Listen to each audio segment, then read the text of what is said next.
इधर जम्मू कश्मीर में बाहरियों को वोटिंग अधिकार देने की तैयारी पर सियासी घमासान छिड़ गया है। पीडीपी नेता महबूब मुफ्ती ने इस पर तीखी आपत्ति जताई है। महबूबा ने कहा कि चुनाव लोकतंत्र के बूथ में यह आखिरी कील है। महबूबा ने कहा कि एक मुस्लिम बहुल सूबे ने भारत में रहना स्वीकार किया, लेकिन अब वोटिंग से लोगों का भरोसा उठ गया है। सब कुछ बीजेपी के फायदे के लिए किया जा रहा है। जो लोग जिनसे हम काम लेते हैं, बाहर से मजदूर के रूप में आते हैं, तो यहां पर काम करते हैं, उनको अधिकार क्यों नहीं?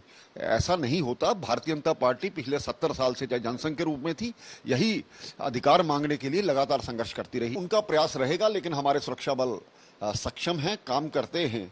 तो मिलिटेंसी की कमर तोड़ दी गई है और जो इक्का दुक्का बचे हैं उनको भी समाप्त कर दिया जाएगा। इस प्रकार से अगर उनकी सोच है तो इस सोच को नाकाम करना जरूरी है और लगातार जिन लोगों को अधिकार यहाँ पर नहीं मिले थे उनको भी अधिकार देना जरूरी है। ये वोट का अधिकार सभी का अधिकार है, ये हमारे संविधान में लिखा है। किसी भी स्टेट में ऐसा नहीं हुआ आज तक कि आपने 25 लाख, 30 लाख, 1 करोड़, 2 करोड़ वोटर बाहर से लाए हैं। यहाँ क्यों करना चाहते हैं? बिकॉज वो एक डेमोग्राफी, एक लोकल जो एलिमेंट है यहाँ, उसको चेंज करना चाहते हैं। मुल्क में वो कहते हैं हम इसलिए कर रहे हैं कि हम जम्मू कश्मीर को मुख्य धारा में मिलाना चाहते हैं, और जम्मू में जब लोग सवाल करते हैं उनको बोलते हैं हम कश्मीरियों को सीधा कर रहे हैं।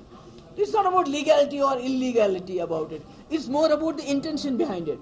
अब ये इलेक्शन का मसला नहीं है। जो पार्टी इलेक्शन करती रहती थी उनके लिए भी ये सबक है।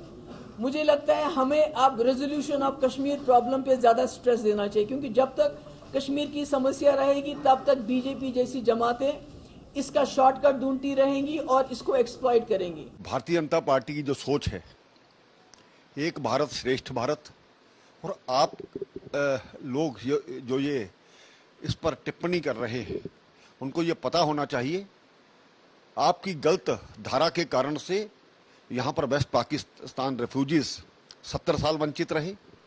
उसके बाद गोरखा समाज, वाल्मीकि समाज, इनको वोट का अधिकार नहीं मिला।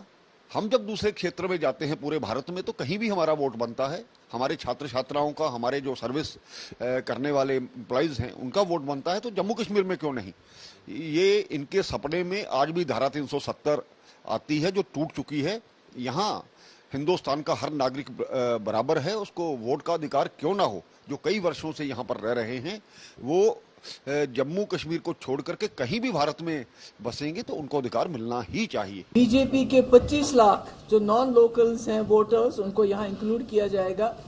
And I think this is the last nail in the coffin of electoral democracy here. पहले जो इन्होंने रिगिंग करनी थी वो तो आधी रिगिंग कर दी जिस वक्त डिलिमिटेशन कमीशन यहाँ बनाया, और उसमें जितनी जेरी मैंडरिंग होनी थी वो सब कर लिया, और जिसका नतीजा ये हुआ कि जो उसकी हेड करती थी उस पैनल को, उसको अब बड़ी अच्छी तरह से रिहेबिलिटेट किया गया। She has been rewarded. तो मेरा ये कहने का मकसद है, मैं लोगों के, अपने मुल्क के लोगों से कहना चाहती हूँ कि ये जो जमहूरी निज़ाम को यहाँ मस्क किया जा रहा है, डेमोक्रेसी को यहाँ खत्म किया जा रहा है। तो ताबूत में आखिरी कील, इस अल्फाज का इस्तेमाल महबूब मुफ्ती ने किया। लेकिन ये पूरा विवाद क्या है ये फैसला जो हम आपको बताते हैं। दरअसल जम्मू कश्मीर के मुख्य चुनाव अधिकारी ने एक बड़ा ऐलान किया है। अब ये ऐलान क्या है? ऐलान ये है कि अब गैर स्थानीय भी यहां चुनावों में वोट डाल सकेंगे। ये बड़ी बात कही गई है। दूसरे राज्यों के कर्मचारी, छात्र, मजदूरों को यहां पर वोट देने का अधिकार मिल जाएगा। पीस स्टेशन में तैनात सुरक्षाकर्मी भी अब यहां पर वोट डाल सकेंगे।